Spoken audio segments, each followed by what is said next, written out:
Kerinduan kita jadi tanah yang baik. Itu rindu. Tapi apakah segala rindu jadi kenyataan? Belum tentu. Kita rindu saja di tanah yang baik, tapi belum sampai. Bayangkan ya, bertahun-tahun percaya Tuhan, tapi untuk menjadi tanah yang baik saja kita sekarang masih pikir, ayo kita jadi, kok tidak?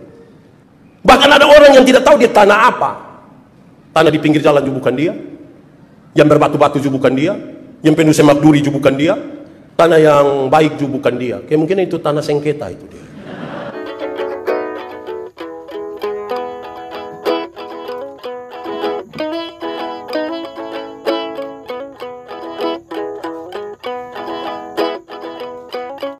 Shalom. Sekali lagi, shalom. Bertolong-tolongan dalam pelayanan. Pasti dia pun kata kunci tolong. Pernah tolong orang? Pernah? Terus? Itu kata penting itu. Tolong, terus. Karena biasa kalau tolong itu ada di lanjutan kecil. Saudara-saudara, saya coba periksa. Tolong itu ternyata terbagi dalam beberapa bagian. Tolong itu selalu berurusan dengan hati. Yang pertama itu tolong setengah hati. Tolong setengah hati. Kata-katanya bagus tapi setengah hati. Kemarin saya pun teman pendeta datang dari Labuan Bajo. Biasa kalau saya ke Labuan Bajo dia melayani saya sekali. Pas dia datang dijemput langsung ke kantor sinode. Terus karena dia ada terus saya tanya, "Kak, datang deng." Terus kasih tahu bilang ibu pendeta Vita jemput. Terus saya bilang, "Terus pulang deng siapa?" "Pulang deng." Bilang, "Nanti deh ibu pendeta." Aduh, saya langsung puji Tuhan. Saya mengatakan nanti biar saya yang antar, tapi ibu pendeta bilang, "Sudah, nanti ibu Vita yang antar." Saya langsung bersyukur. Saya langsung sadar ini setengah hati nih. Ini tolong basa-basi. Sebenarnya tidak mau. Tapi kan biasa orang tolong nanti kalau sonde dari sudah pulang deng, saya antar ya. Sudah ibu pendeta antar. Aduh, saya bersyukur. Itu tolong setengah hati. Jangan ikut saya ya, yang begitu. Di sini ada yang begitu. Tolong setengah hati. Tolong setengah hati itu biasa tidak mau repot, tidak mau capek, dan tidak mau rugi. Tapi kata-katanya penuh pertolongan. Itu pertama. Tolong apa? Setengah hati. Yang kedua, tolong makan hati.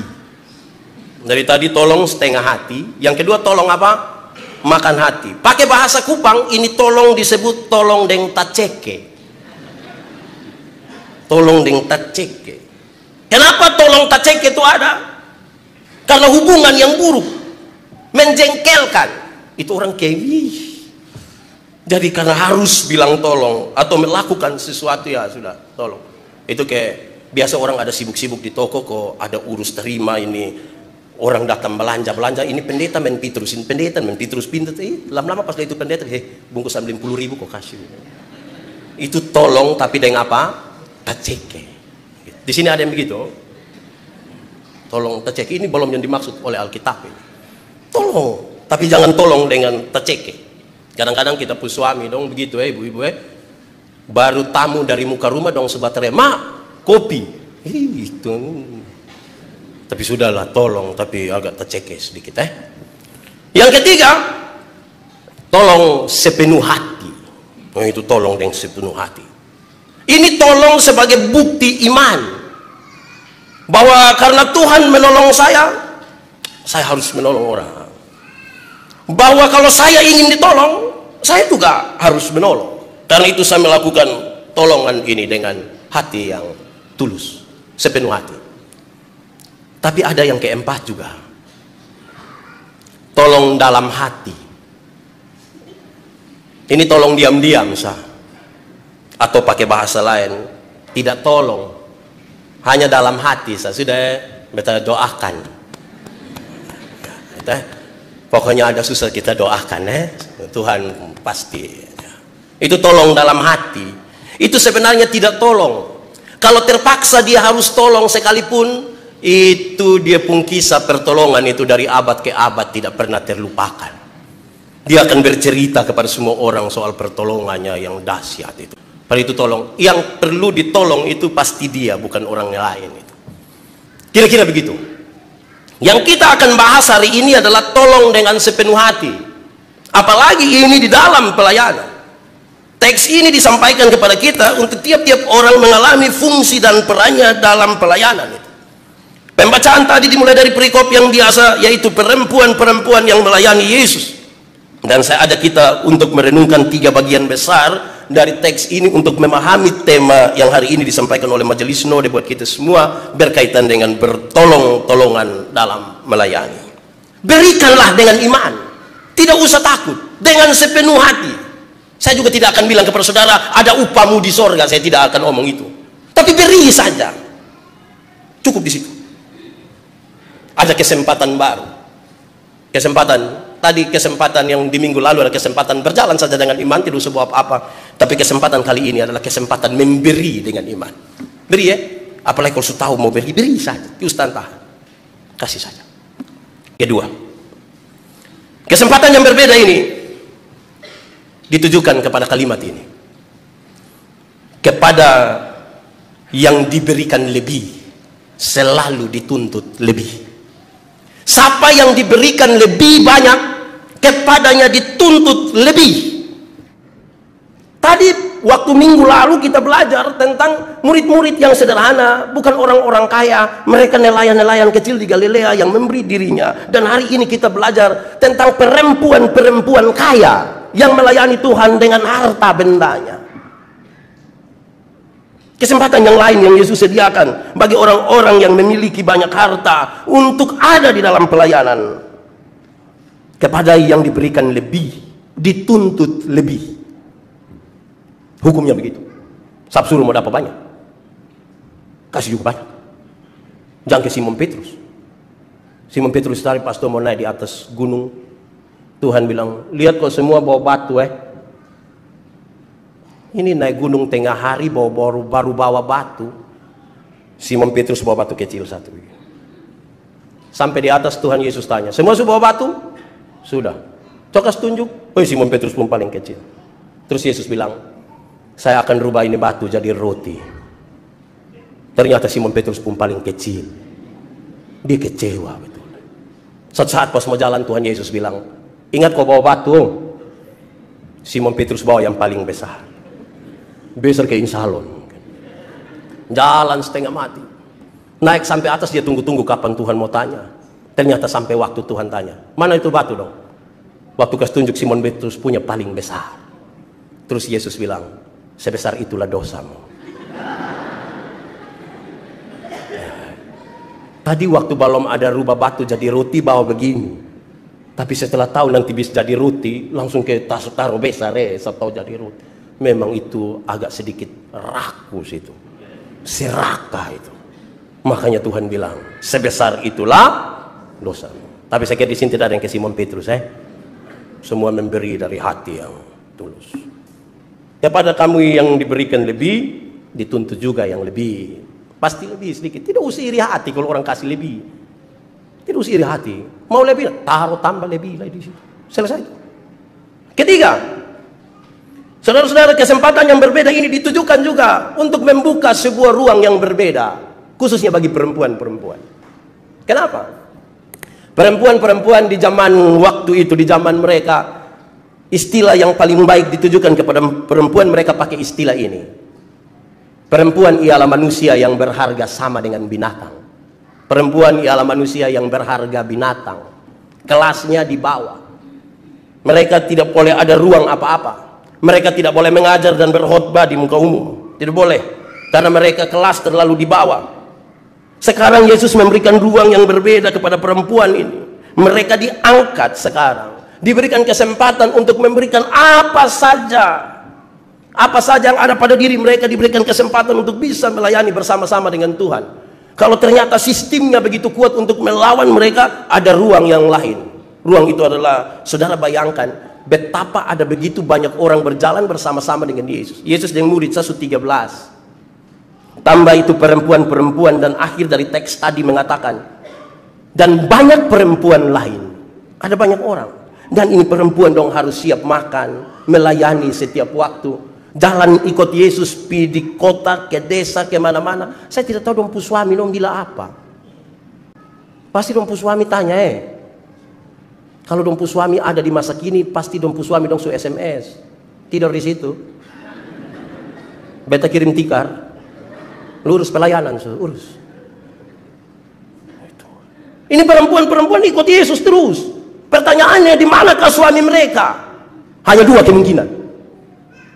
Hanya dua kemungkinan. Kemungkinan yang pertama, suami mereka ikut dalam perjalanan itu. Tapi kemungkinan yang kedua adalah dong su urus beres dong pu suami. Dong su selesaikan. Atau mungkin juga yang ketiga, suami tidak ada lah su mati. Tapi saya ingin mengatakan dong su selesaikan. Pelayanan bersama Tuhan itu harus dimulai dari rumah. Selesaikan dulu dengan suami, karena nanti jalan bersama Yesus muncul banyak pertanyaan sekali. Saya bayangkan orang akan mengatakan, ini perempuan dong, ini urusan suami dong, urus Yesus, sedikit-sedikit Yesus, sedikit-sedikit Yesus.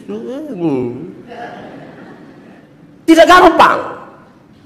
Akan menerima segala macam hal, dan karena itu sekarang Yesus memberi ruang. Tetapi ketika tantangan itu ada, jangan takut. Jangan takut.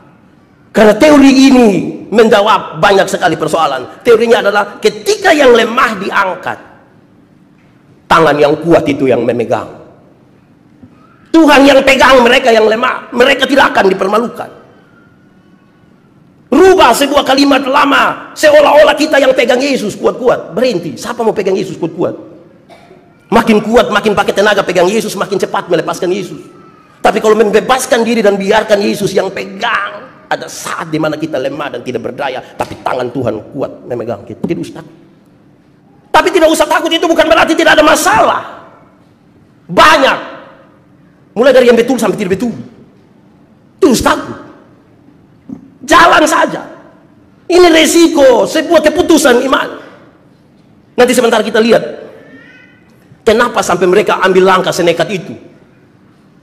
Memahami betapa Tuhan berkarya begitu dahsyat dalam hidup mereka. Tidak ada lagi yang bisa lebih daripada kasih Kristus. Ini yang kemudian kita benarkan apa yang Paulus katakan. Apa yang lebih berharga dari pengorbanan Kristus bagi kita? Tidak ada. Tidak ada. Yang keempat, saudara, untuk kesempatan yang berbeda. Kesempatan yang berbeda. Ini ditujukan kepada kelompok di luar murid Yesus. Ini kelompok yang ada di luar sistem. Kemarin Yesus mengutus murid-murid. Jelas, mereka para rasul, 12 orang. Yesus utus mereka. Sekarang Yesus berikan kesempatan kepada mereka yang di luar sistem. Supaya jangan pikir bahwa melayani Tuhan itu hanya saja bagi mereka yang ada di dalam sistem. Tidak, yang di luar sistem tetap punya kesempatan besar untuk bisa melayani. Kalau kita belajar dan kita bicara dalam konteks bergereja hari ini, melayani Tuhan itu bukan sekedar tugas para majelis yang ditabiskan tanggal berapa itu. Ini tugas semua orang. Baik yang ada di dalam sistem, baik yang ada di luar sistem, semuanya punya kesempatan yang sama. Melayani Tuhan. Saya ingat kalimat-kalimat dari orang tua dulu. Orang tua dulu bilang, anak dong, kalau kamu tidak jadi pendeta itu tidak apa-apa, yang penting bisa jadi pelita. Tidak jadi pendeta, yang penting jadi apa? Pelita. Kalau tidak tahu pelita, nanti itu dengar habis, bakar habis ini do hitam, sudah. Tidak jadi pendeta, yang penting jadi pelita. Biarkanlah sinarmu bercahaya. Nyala apimu bercahaya di mana-mana, biarkan itu. Baik di dalam sistem, baik di luar sistem. Bercahaya. Jangan redup ketika engkau ada di luar sistem. Ini perempuan-perempuan sementara diangkat. Saya sengaja untuk minggu ini pilih lagu lama semua. Lagu-lagu yang minta maaf KW. Agak berat, tapi biar menyanyi saja. Kita nih ke apa kok? Menyanyi yang sekarang saja, yang now saja. Yang dulu. Biar kita memahami apa sesungguhnya pelayanan itu. Tidak sekehendak hati kita, tapi belajar untuk memberi makna yang baik sebagai berkat. Yang kedua, tadi itu yang pertama, perempuan-perempuan yang melayani Yesus itu, ini kesempatan yang berbeda. Yang kedua, bukan saja kesempatan yang berbeda, ada kumpulan yang berbeda. Menarik, saya mau bawa kita masuk untuk memahami kumpulan yang berbeda ini. Kenapa? Dicatat dengan baik di situ. Saudara-saudara, perempuan-perempuan yang ikut Yesus dalam pelayanan itu, mereka gabungan dari latar belakang yang berbeda-beda. Latar belakang mereka beda-beda. Suku beda. Suku beda. status sosial beda. Ada yang istri pejabat toh, Yohana, bendahara Herodes pu istri. Ada yang budak, ada yang orang jajah. Jenis kelamin beda, latar belakang penuh perbedaan ini. Itu berarti sekarang Yesus menembus batas-batas yang dibangun oleh manusia. Yesus berhasil menembus kelas-kelas sosial yang dibangun oleh manusia, dan membuat semua orang dalam kelas-kelas sosial yang berbeda itu untuk silakan jadi berkat.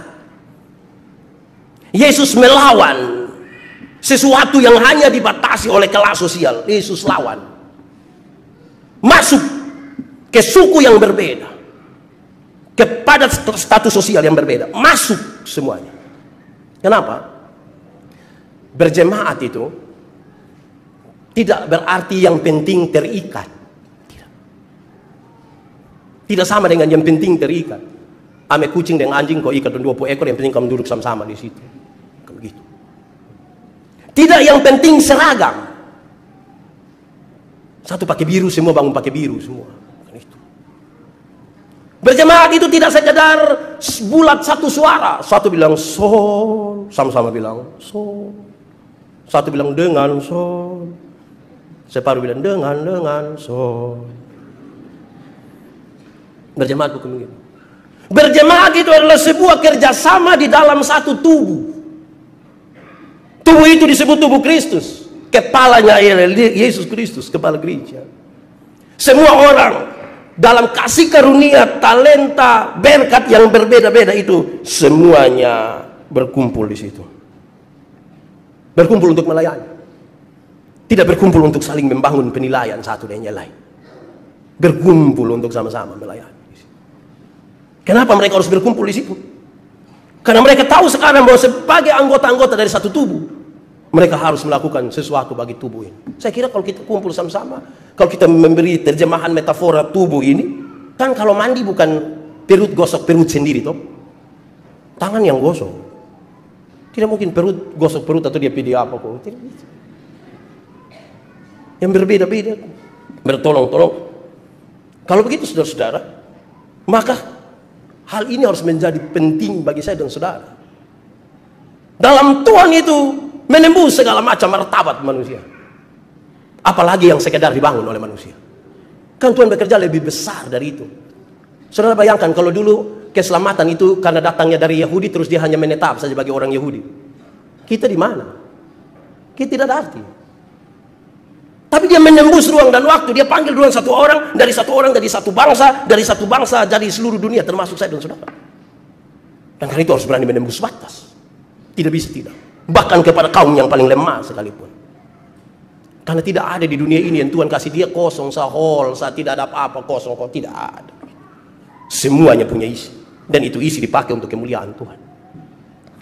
Yang ketiga saudara-saudara, yang kedua dari kumpulan yang berbeda, penjelasan tentang nama-nama wanita itu separuh jelas, separuh tidak jelas.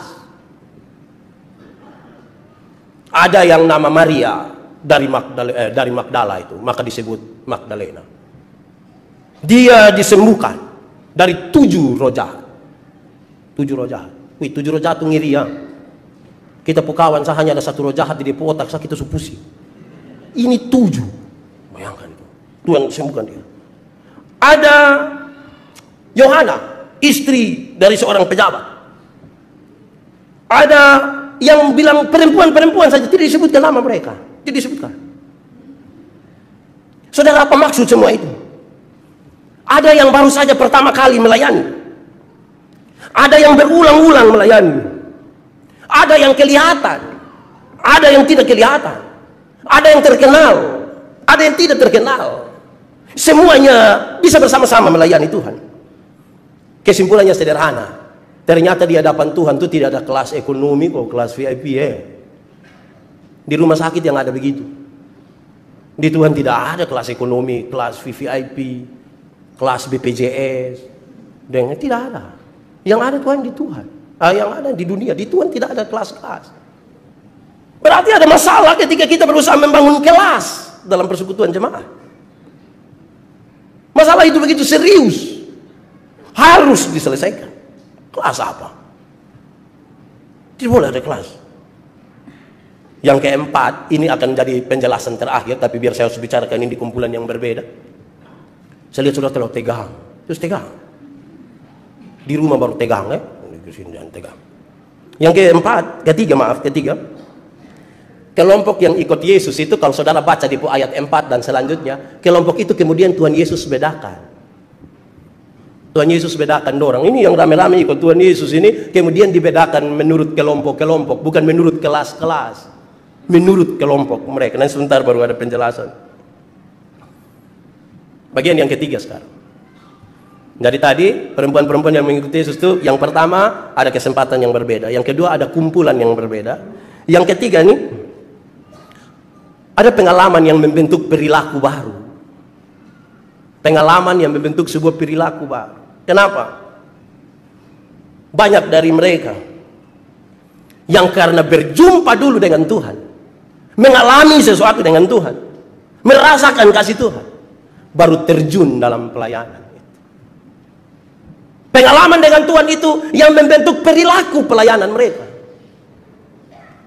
Saya memberi catatan yang menarik di sini. Ada 3 catatan bahwa pengalaman kita dengan Tuhan membentuk perilaku pelayanan kita.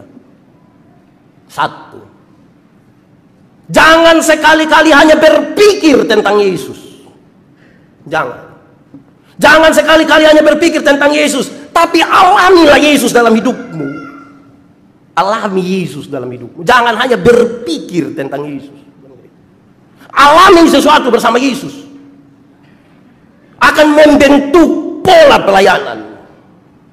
Kalau tidak alami, hanya pikir-pikir, itu soal. Kenapa? Banyak hamba-hamba Tuhan kayak kami, banyak jemaat Tuhan baru sampai berpikir tentang Yesus, belum mengalami dengan Yesus. Karena hanya berpikir, terakhir dia jadi pikiran. Dan kalau sudah pikiran, ada 3 hal yang ingin saya kasih tahu saudara. 1, kalau ternyata hanya berpikir saat tentang Yesus dan pelayanannya, membuat orang jadi pikiran, dan pikiran itu kemudian menimbulkan 3 hal. 1, ingat banyak penyakit dimulai dari pikiran. Bisa sama-sama ucap. Banyak penyakit dimulai dari pikiran. 1, 2, 3. Banyak penyakit dimulai dari pikiran. Pikir saya tidak apa, kalau sampai pikiran sakit itu. Saya kawan begitu tuh 2 hari. 2 hari saja melayani. 1 itu ada banyak penyakit dimulai dari pikiran. Yang kedua, pikiran itu mempengaruhi tubuh. Pikiran itu mempengaruhi tubuh. Dengar bilang, aduh ayam 1 mati. Kita langsung, aduh, ke tubuh langsung lemas toh. Karena pikiran mempengaruhi tubuh. Pikiran yang sehat mempengaruhi tubuh. Pikiran kacau mempengaruhi tubuh. Pikiran yang tidak sehat mempengaruhi tubuh. Tolong isi dengan jangan pikiran. Melayani, mengalami dengan Tuhan. Mengalami. Saudara harus renungkan, apakah saudara mengalami sesuatu dengan Tuhan? Tapi jawabannya nanti setelah yang ketiga ini. Yang ketiga saudara, bukan yang ketiga yang ini yang beta mau omong, ini bagi ketiga paling bawah. Iblis, dari yang pertama tadi, banyak penyakit itu muncul dari pikiran. Yang kedua, pikiran mempengaruhi tubuh. Yang ketiga saudara, iblis itu menyerang pikiran. Atau masuk melalui pikiran. Contoh dulu itu waktu ini Hawa dan Adam domba omong deh itu iblis itu. Iblis pun kalimat menarik kalau kita belajar Kejadian pasal 3. Iblis bilang begini, bukankah Tuhan bilang engkau jangan makan semua? Sebelumnya orang tidak pernah dengar itu kalimat. Karena yang mereka dengar Tuhan bilang semua boleh engkau makan, sampai di sini yang tidak boleh. Tapi iblis mulai masuk. Bukankah dia suruh jangan makan semua? Pikiran itu masuk sedikit. Dan orang bilang begini, tidak. Tuhan bilang semua boleh makan, yang ini yang tidak boleh. Tapi pikiran itu merayap masuk lebih kuat untuk mengatakan bahwa ternyata kalau kamu makan, kamu akan jadi sama dengan Tuhan Allah. Dia masuk dari pikiran. Lantas itu mulai dibuahi. Mereka mengambil buah yang dilarang itu. Ingat, jangan hanya berpikir tentang Tuhan dan pelayanannya. Mengalami sesuatu dengan Tuhan. Ambil waktu, buka diri, alami. Pak Pendeta, saya tidak alami apa-apa dengan Tuhan. Omong kosong. Tuhan bekerja, bukan tidak bekerja. Jangan hanya berpikir. Ada masalah di situ. Itu bagian pertama. Bagian yang kedua, pengalaman yang membentuk perilaku pelayanan. Bagian yang kedua, saudara, Yesus tolong ini ibu-ibu dong dengan mujizat, sembuh segala macam. Dan ibu-ibu dong tidak perlu bikin mujizat kasih Yesus, don cukup berkontribusi dalam pelayanan. Ini ibu-ibu dong tidak usah buat mujizat lagi, karena yang buat mujizat Yesus. Ibu-ibu dong cukup saja dengan berkontribusi bagi pelayanan. Saudara lihat, pengalaman mereka dengan Yesus itulah pengalaman yang tidak bisa dijawab oleh manusia apapun. Siapapun. Kerasukan setan, manusia siapa bisa usir? Siapa bisa menyelesaikan itu persoalan? Tidak ada toh? Hanya dengan Tuhan. Pengalaman-pengalaman bersama Yesus yang disebut mujizat itu yang membuat mereka kemudian berkontribusi bagi pelayanan.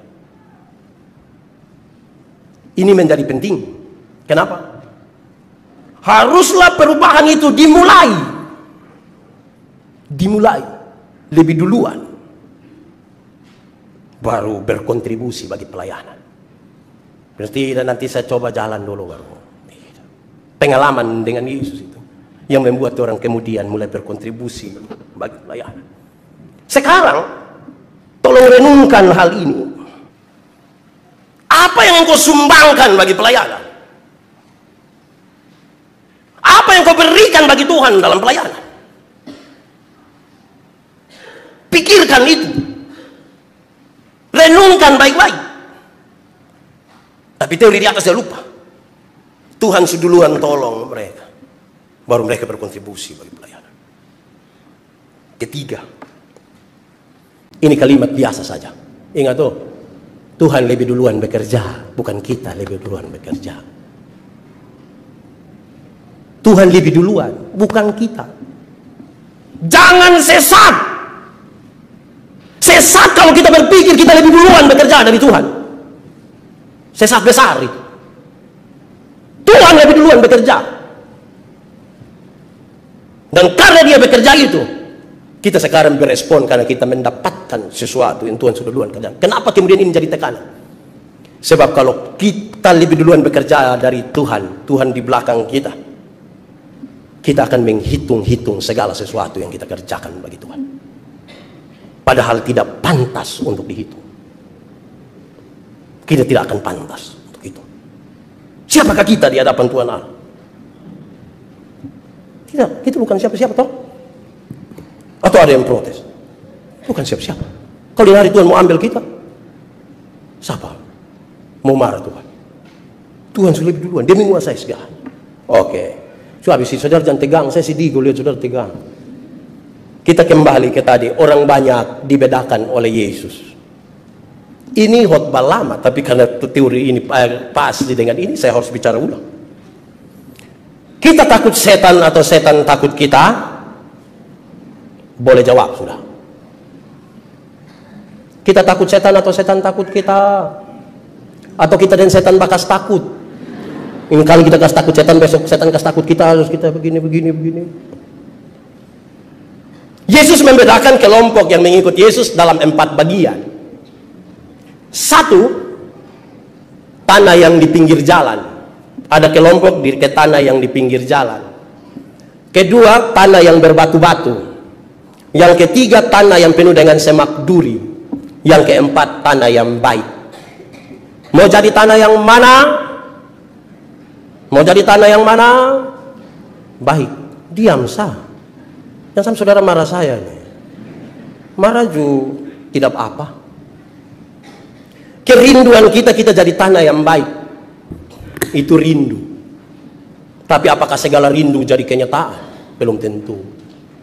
Kita rindu saja di tanah yang baik, tapi belum sampai. Bayangkan bertahun-tahun percaya Tuhan, tapi untuk menjadi tanah yang baik saja kita sekarang masih pikir, ayo kita jadi, kok tidak? Bahkan ada orang yang tidak tahu dia tanah apa. Tanah di pinggir jalan juga bukan dia, yang berbatu-batu juga bukan dia, yang penuh semak duri juga bukan dia, tanah yang baik juga bukan dia. Kayak mungkin itu tanah sengketa itu dia. Tanah bakal ibunya. Saudara-saudara, kenapa kemudian ini menjadi penting? Karena ternyata yang sudah ikut Tuhan banyak-banyak ini, yang katanya berkontribusi bagi Tuhan, Tuhan Yesus secara detail bagi-bagi dia punya kelompok untuk masing-masing sadar dia di kelompok mana. Karena beraktivitas rohani belum tentu beriman.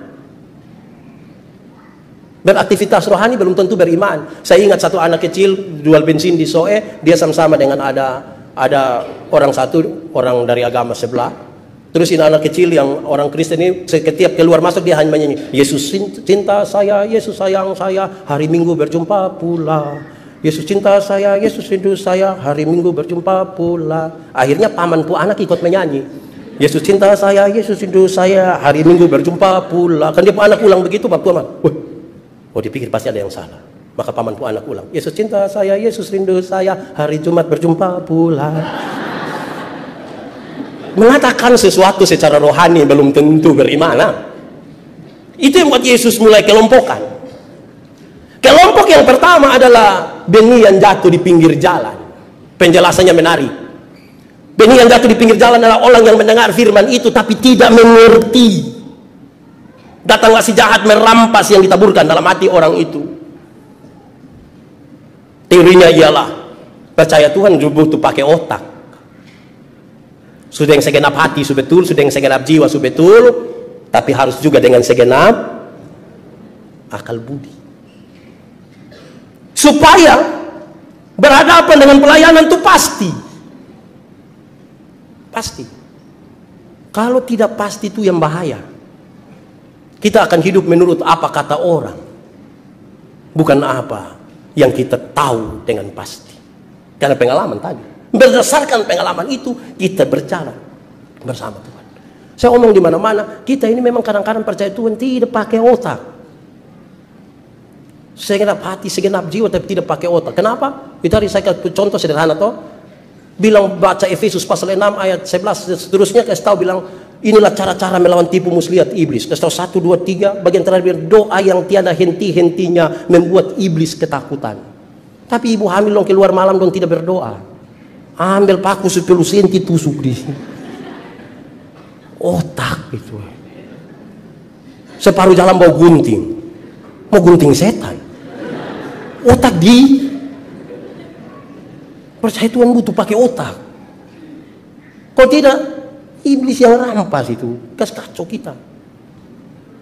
Saya ada ibu mau datang dari Teneno ke Kupang. Teneno ke Kupang kira-kira 180 kilo. Tengah malam angkat motor jam 9 pas mau jalan. Saya naik, ibu naik, Dona naik. Terus saya bilang, Bapak, kenapa? Jangan lupa taruh ganoak.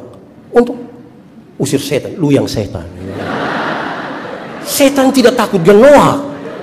Betul kok tidak? Kenapa lawan setan pakai ganoak? Aneh betul. Di sini juga ada yang begitu. Tanah apa? Jual itu tanah itu. Aneh saya. Belum lekol musim hujan, kodon tahan hujan. Hujan belum turun Proyek Pak, proyek. Apa hubungan hujan dan proyek? Bapak, akhir tahun ini proyek pemerintah banyak, Bapak jadi orang tutup hujan. Hujan bisa ditutup? Bisa. Bagaimana cara tutup?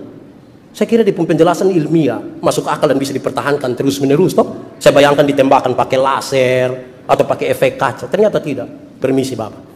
Kita tinggal buang pakaian dalam di atas rumah. Hujan tidak turun. Celana dalam merek apa itu? Mengerikan itu. Apa Saudara-saudara, nanti tanggal 15 malam itu 16 Imlek toh. 15 malam itu hujan mau turun kok tidak turun tidak penting. Berkat Tuhan sudah ada dan mengalir. Kalau berkat hanya tergantung hujan, so taruh dia di bulan Oktober kok saya lihat hujan turun. Biarkan saja. Penyertaan Tuhan melampaui batas-batas yang kita bangun. Kalau tidak kita ini beriman kepada Tuhan tapi aduh bermasalah. Hancur itu hancur. Masalah berat. Itu satu. Pak Pendeta, tapi kan kami tidak mengerti. Pak, dong kan sekolah khusus barang. Kami ini tidak. Tidak. Amsal pasal 1 ayat 7. Permulaan pengetahuan ialah takut akan Tuhan. Bukan sekolah tinggi. Banyak yang sekolah tambah tinggi tambah gila. Permulaan pengetahuan ialah takut Tuhan, bukan sekolah tinggi. Jadi kalau bertahun-tahun percaya Tuhan tapi masih melakukan hal-hal yang salah itu, tandanya kita belum takut Tuhan. Belum takut Tuhan. Kedua, benih yang jatuh di tanah yang berbatu-batu. Ini sudah lebih baik. Dia menerima firman itu dengan gembira, tapi tahan sebentar saja. Ketika datang penindasan, penganiayaan karena firman itu, orang itu pun segera murtad. Padahal dia sudah terima firman dengan gembira. Amin. Haleluya. Beri kemuliaan bagi nama Tuhan. Tapi firman itu dia tidak pakai di rumah. Firman itu tidak pakai ketika dia ada dalam persoalan. Banyak kali kita sudah tahu semua tentang Tuhan. Pakainya yang tidak. Pakainya yang tidak. Saya pun contoh-contoh sederhana, saya kira saudara masih ingat. Kalau orang tolong kita, kok kita bilang terima kasih, itu baik. Baik. Baik sekali atau hanya baik saja? Nggak angkat tangan siapa pun suami yang pagi-pagi dia pun istri bikin habis kopi, dia bilang, Mama, terima kasih. Ada. Ini suami dong, ibu bikin kopi, bikin makan pagi dong, tidak terima kasih. Tapi kalau pergi makan di warung, subayar lah, terima kasih lah. Kadang-kadang janji itu, Mbak, besok saya datang lah. Tidak bisa begitu. Tahu lakukan. Mengalah itu baik atau tidak? Yakin? Terlalu yakin? Atau yakin saja? Kita bilang mengalah itu baik. Nah, kalau setiap kali suami istri bakal lain, siapa mengalah duluan? Suami kok istri? Istri kok suami? Suami kok istri? Mulai baku tuduh. Kita sama-sama tahu bila mengalah itu baik. Maka kalau dua-dua bakal lain, dua-dua tidak mengalah. Malam bapak tidur di kebun. Deng ular. Alasan bapak panas. Kalau terpaksa tidur satu tanpa tidur, satu hadap kiri, satu hadap, ada apa omong kok tidak? Tidak. Berpukawan begitu tuh 2 hari. Tidak ngomong. Kalau sampai ngomong itu jentat ceke. Bangun pagi bikin kopi tapi tidak piantar. Panggil anak kecil baru bilang, lo piantar kasih papa ya. Bapak terima itu kopi di ruang tamu, bapak bilang, Mama yang suruh kok. Terusin anak dari ruang tamu pulang di belakang, dia pun mama panggil, kau tanya, bapak bilang apa? Suami istri. Tapi cita-citanya memenangkan Indonesia bagi kemuliaan Tuhan. Penipuan itu. Tipu itu. Kau dengan istri dan suami saya tidak bisa. Aduh. Tadi nas pembimbing tadi baca toh Galatia 6 ayat 2, terutama ayat 3. Kita tidak, itu tipu diri itu. Tahu nak bikin. Sesederhana itu sah. Konsep yang terlalu banyak. Tahu apa bikin saja. Banyak kali kita sudah tentang Tuhan. Ini bamaki tidak baik, tapi kalau ada anak bamaki don cuma marah. Jangan ngomong. Dia cuma maki dia pun anak kesuruh anak jangan bamaki orang lain. Siapa yang sakit? Yang ketiga, benih yang jatuh di tanah yang penuh dengan semak duri. Oh, ini lebih baik. Yang jatuh di tanah yang semak duri ini, kalau tadi yang jatuh di pinggir jalan kan dia tidak mengerti sama sekali. Yang jatuh di semak duri sudah mengerti firman tapi tidak pakai. Yang jatuh di tanah yang penuh, yang jatuh di berbatu-batu tuh. Yang jatuh di tanah yang penuh semak duri sudah mengerti firman, sudah coba pakai, tapi kekhawatiran terlalu besar. Kekhawatiran terlalu besar. Iman kalau sudah lebih kecil dari kekhawatiran, dia seolah-olah bertumbuh dan ada buah tapi kecil saja. Kenapa iman tidak boleh lebih kecil dari kekhawatiran? Karena iman yang lebih kecil dari kekhawatiran akan membuat orang hidup menurut apa yang orang lain katakan dan bukan apa yang Tuhan katakan. Akan hidup menurut apa yang manusia katakan. Kenapa begitu? Satu bapak dan dia anak beli kuda di pasar. Dan dua senang-senang lewat satu kampung jalan tarik-tarikin kuda baru. Orang kampung yang lihat bilang, itu bapak dan dia anak pembodoh. Kenapa? Kok ada kuda madun dua jalan kaki? Oh betul Bapak-bapak naik, saya jalan kaki. Sampai kampung sebelah orang-orang kampung bilang, itu bapak itu tidak ada hati betul. Kenapa? Bisa dia duduk dengan enak-enak di kuda baru dia anak yang jalan kaki. Oh betul Anak lu naik, bapak yang jalan kaki. Sampai kampung sebelah orang kampung yang lihat bilang, itu anak tidak tahu diri. Kenapa? Kok bisa dia yang naik enak-enak di kuda baru suruh dia orang tua yang jalan kaki? Betul. Bapak, kita dua naik sama-sama. Waktu dua naik sama-sama yang kuda sampai kampung sebelah orang kampung bilang, itu bapak anak tuh dua-dua pun perasaan sumati. Kenapa? Kok kuda su capek begitu? Dua-dua masih naik lagi kok kasih beratin kuda. Oh betul Bapak, kuda su terlalu capek, lebih kita dua turun kok pikul sayang kuda. Waktu dua pikolin kuda sampai kampung sebelah orang kampung su tidak omong hanya bakorek. Hidup hanya ikut apa yang orang lain pikirkan dan tidak ikut apa yang Tuhan pikir. Dan terlalu khawatir. Kita ini kadang-kadang tidak bisa, tapi karena supaya memenuhi apa yang orang lain mau, ikut yang Tuhan mau. Kedua, kekhawatiran bisa membuat kita tipu. Kekhawatiran bisa buat kita tipu. Tipu itu boleh kok tidak? Omong. Tipu boleh kok tidak? Yakin? Yakin sekat? Tapi kalau tipu untuk kebaikan boleh kok tidak? Boleh kok tidak? Adalah tipu untuk kebaikan. Tidak ada tipu itu tipu. Tidak ada tipu untuk kebaikan. Karena satu tipu akan melahirkan tipu baru. Bapak, kenapa tidak pergi gereja? Oh, perasaan pendeta tanya, aduh, saya sakit Pak Pendeta, sakit. Ketemu dia istri, kita bilang, bilang Papa ada sakit. Karena mentua tidak tahu, mentua bilang, tidak. Kita ketemu Bapak tua, kita bilang, Bapak, Mama bilang Bapak tidak sakit, Terus Bapak tua bilang, saya sakit tapi belum kasih tahu Mama. Sudah. Kalau ikuti 3 lah. Satu tipu melahirkan tipu baru.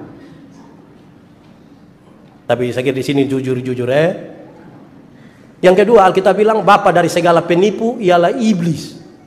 Jadi pada saat kita tipu, kita pun bapa pun nama. Coba angkat tangan yang dia pun bapa pun nama begitu. Tidak ada Saya pernah cerita saudara, ada satu kepala desa, dia pun anak satu umur 1,5 tahun. Ini anak ini setiap kali dia mau kencing dia minta tolong dia pun bapa yang kasih kencing. Tapi dia pun bapa perasaan masa kok saya pejabat di desa baru anak kecil suruh dia ajar dia pun anak, Adi.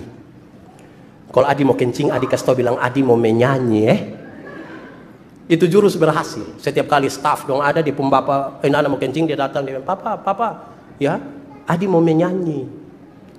Dia pembapa sengaja taputar keluar kencing di tanah selesai.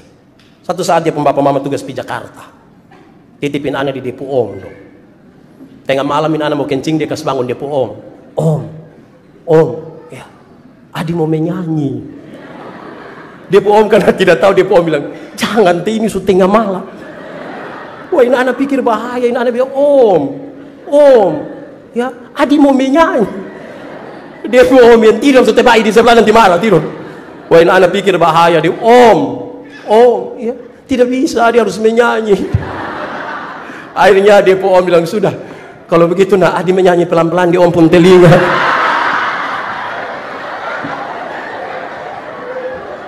Ini anak bangun dia kencing di depo om pun telinga. Sekarang saya tanya, siapa yang salah? Siapa yang salah? Jangan hanya karena kekhawatiranmu yang kau tipu.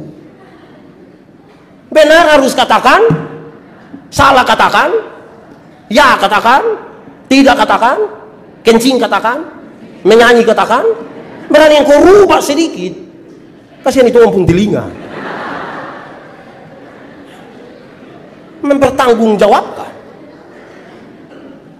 Ketiga, kekhawatiran itu bisa membuat kita lupa janji Tuhan.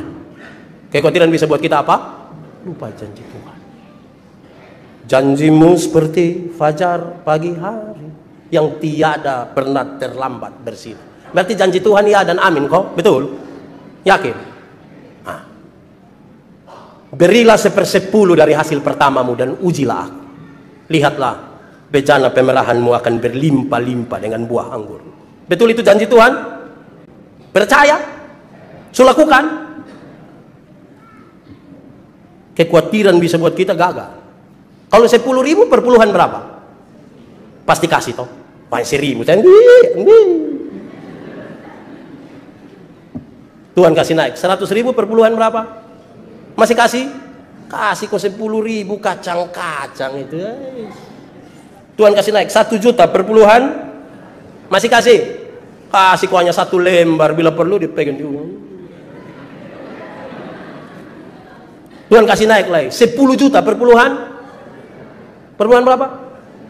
Masih kasih? Masih kasih? Kenapa mulai beda pendapat? Makin besar kan makin khawatir toh. Ambil 1 juta di tangan kiri, 9 juta di tangan kanan, dilihat ulang-ulang, lihat 2-3 kali, terus dia bilang, Tuhan cuma mengerti.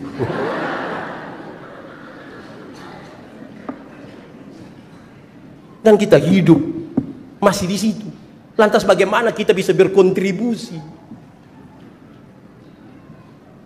Saudara, kalau kita tenggelam betul-betul di dalam apa yang Tuhan ingin katakan kepada kita, ternyata bahwa kita harus biarkan diri kita yang dituntun hanya oleh Roh Kudus. Kalau tidak, kita ini 2 pengalaman akan terjadi. 1, kita akan terlalu mengandalkan diri kita. Yang kedua, kita akan pilih-pilih. Pilih. Kalau yang mati, kalau yang undang orang biasa-biasa, sudah.